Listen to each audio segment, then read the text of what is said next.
राधे राधे दोस्तों, स्वागत है आपका आपके अपने यूट्यूब चैनल ग्रेडली इन क्लासेस में। यदि आप बीए सेकंड सेमेस्टर पर हैं और हिस्ट्री ऑफ मेडिवल इंडिया लिए हुए हैं तो आप बिल्कुल सही वीडियो पर आए हैं।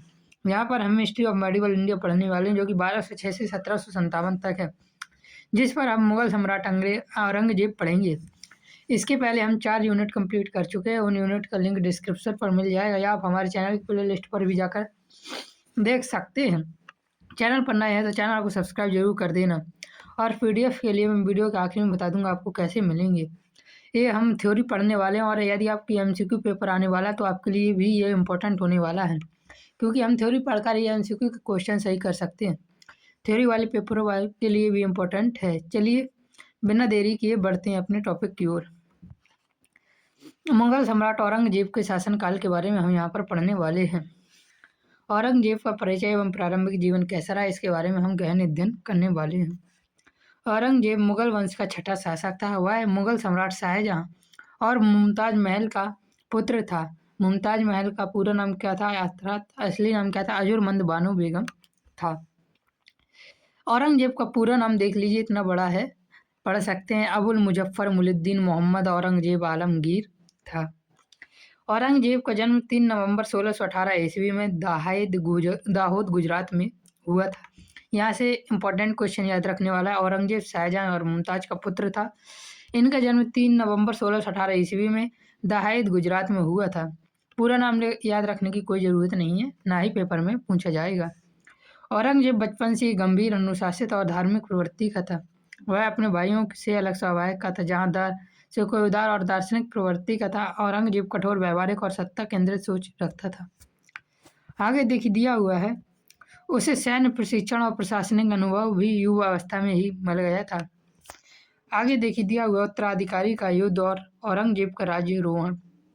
इनके काफ़ी पुत्र थे, तो इनके उत्तराधिकारियों के लिए भीषण युद्ध होता है। शाहजहां की बीमार पड़ते ही मुगल साम्राज्य में उत्तराधिकारी का भीषण युद्ध आरंभ हो गया। यह मुगल इतिहास का सबसे विनाशकारी उत्तराधिकार संघर्ष माना जाता है। शाहजहां के 4 पुत्र थे, दाहिर-ए-शिकोह, शाह-ए-जुदा, मुराद बख्श और औरंगजेब। याद रखना है, इनके चारों पुत्रों को आपको याद रखना होगा, क्योंकि इंपॉर्टेंट हो जाता है ये। दाहिर-ए-शिकोह, शाह-ए-जुदा, मुराद बख्श और औरंगजेब। सत्ता के लिए चारों पुत्र आमने सामने आ गए। शाहजहां दाहिर-ए-शिकोह को अपना उत्तराधिकारी बनाना चाहता था, किंतु औरंगजेब ने कूटनीति, धूर्तता और सैन्य शक्ति के माध्यम से अपने भाइयों को पराजित किया। उसने पहले मुराद बख्श से अस्थायी समझौता किया और फिर उसे भी हटा दिया। दाहिर-ए-शिकोह को पराजित कर अंततः मृत्युदंड भी दिलवाया गया। तो इस प्रकार औरंगजेब भी बाद में राजा बनता है। इस संघर्ष के बाद 2 बार राज्याभिषेक होता है, 21 जुलाई 1658 ईस्वी को और दूसरा जून 1659 ईस्वी को। याद रखना, औरंगजेब के 2 राज्याभिषेक होते हैं, एक 21 जुलाई 1658 को और दूसरा जून 1659 ईस्वी को। राज्याभिषेक के बाद उसने आलमगीर की उपाधि धारण की, जिसका अर्थ होता है विश्व विजेता। याद रखना, औरंगजेब ने किसकी उपाधि धारण की थी? तो आलमगीर की उपाधि धारण की थी। यहाँ से क्वेश्चन पूछा जा सकता है, दूसरा राज्याभिषेक और पहले राज्याभिषेक कब कब हुए? पहला हुआ था 21 जुलाई 1658 ईस्वी में और दूसरा हुआ था जून 1659 ईस्वी को। आगे देखते हैं। आगे दिया हुआ है, औरंगजेब की आंतरिक नीति और विद्रोह क्या थे। औरंगजेब के शासनकाल में साम्राज्य का विस्तार बहुत हुआ, किंतु इसके साथ साथ विद्रोह की संख्या भी बढ़ती गई। यह विद्रोह इसके कठोर शासन और धार्मिक नीति के परिणाम थे। औरंगजेब के समय आंतरिक नीति और विद्रोह बढ़े और इसके काफ़ी विद्रोह थे। उन विद्रोहों के बारे में हम अभी यहाँ पढ़ने वाले हैं। पहला विद्रोह होता है जाट विद्रोह। जाटों का विद्रोह 1669 ईस्वी में प्रारंभ हुआ। यह मुख्यतः धार्मिक कठोरता और प्रशासनिक अत्याचारों के विरुद्ध था। 1685 ईस्वी में राजाराम के नेतृत्व में जाटों ने छापामार युद्ध पद्धति अपनाई, जिससे मुगल सेना को भारी कठिनाई हुई। अंततः 1651 ईस्वी में अंग्रेज ने कठोर सैन्य कार्रवाई द्वारा इस विद्रोह को दबा दिया था। जाट विद्रोह इंपॉर्टेंट है, याद रखना। जाटों का विद्रोह 1669 ईस्वी में हुआ था और इस विद्रोह का नेतृत्व कौन कर रहा था? तो राजाराम कर रहा था और 1685 में कर रहा था। याद रखना, छापामार युद्ध पद्धति भी इन्होंने अपनाई थी। और इस विद्रोह को कब दबा दिया? तो याद रखना, 1691 ईस्वी में औरंगजेब ने इस विद्रोह को दबा दिया था। आगे देखते हैं। इसके बाद जाट विद्रोह के बाद होता है सतनामी विद्रोह होता है। सतनामी विद्रोह मेवात और नारनौल क्षेत्र के सतनामी संप्रदाय ने भी विद्रोह किया। सतनामी सत्य और ईश्वर में विश्वास रखते थे। सतनामी थे जो वो सत्य और ईश्वर पर विश्वास रखते थे तथा अपने सिर के बाल मुंडवाने के कारण ये मुंडिया कहलाते थे। औरंगजेब ने इस विद्रोह को भी सहन शक्ति से कुचल दिया था।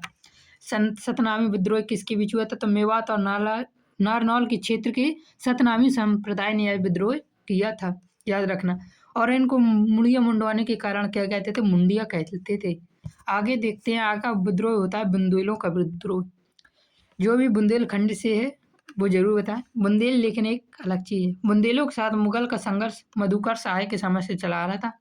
चंपत राय उत्तराधिकारी युद्ध में औरंगजेब को साथ दिया विरुद्ध और बाद में उसके विरुद्ध विद्रोह 16 कर बैठा। 1661 ईस्वी में आत्महत्या कर ली।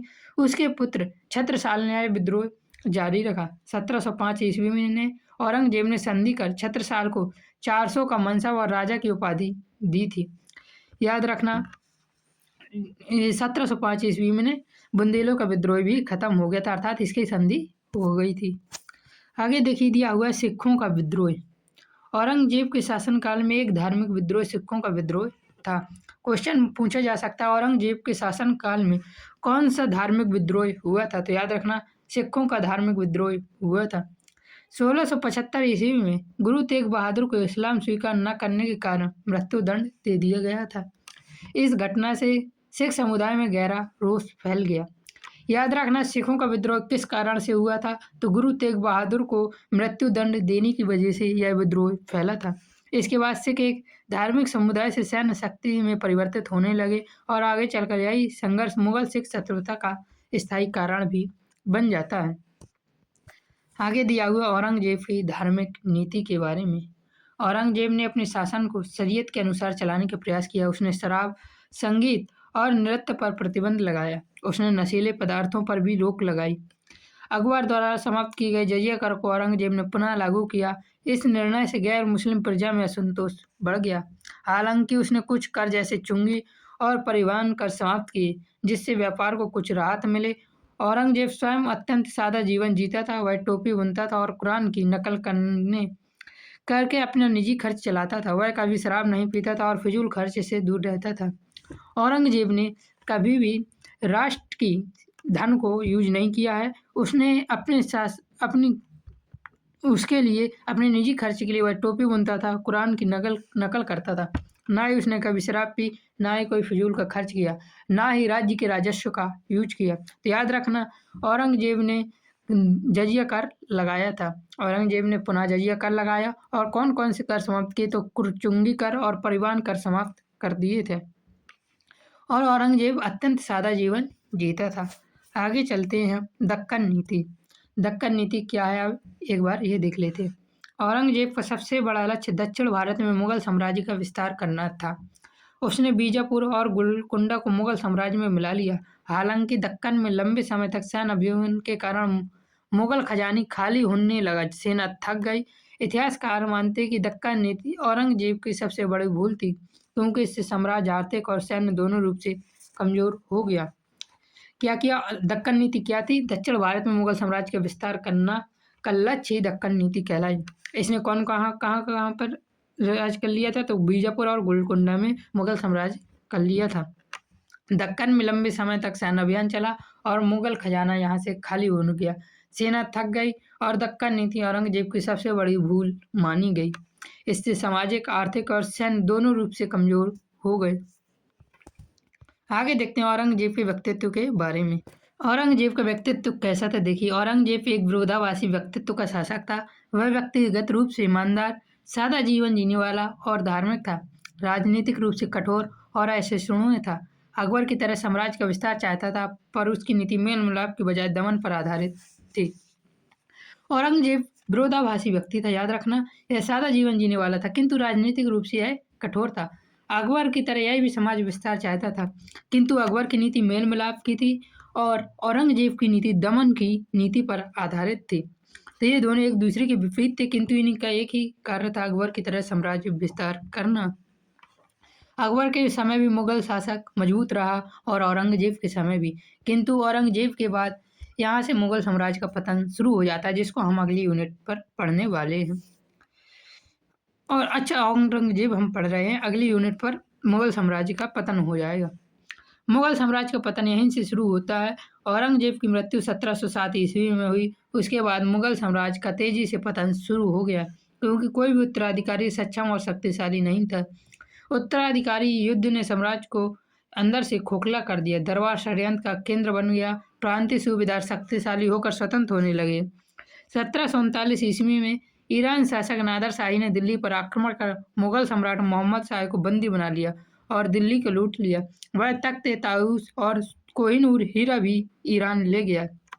याद रखना, ईरान कोहिनूर हीरा भारत से चुराकर कौन ले गया था?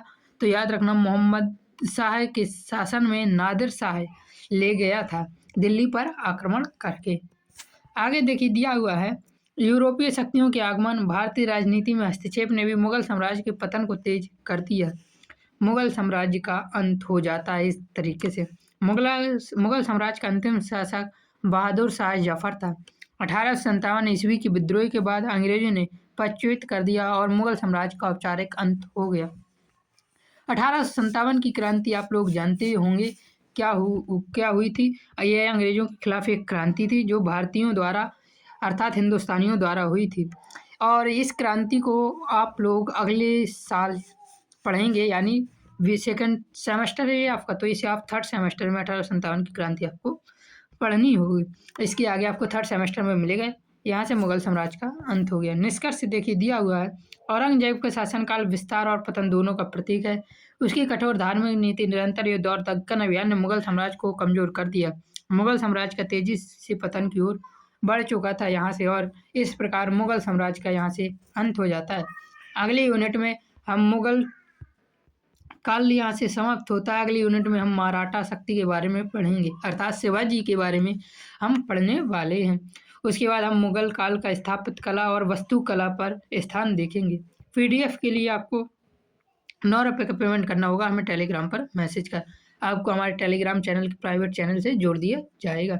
जय हिंद, जय भारत, राधे राधे।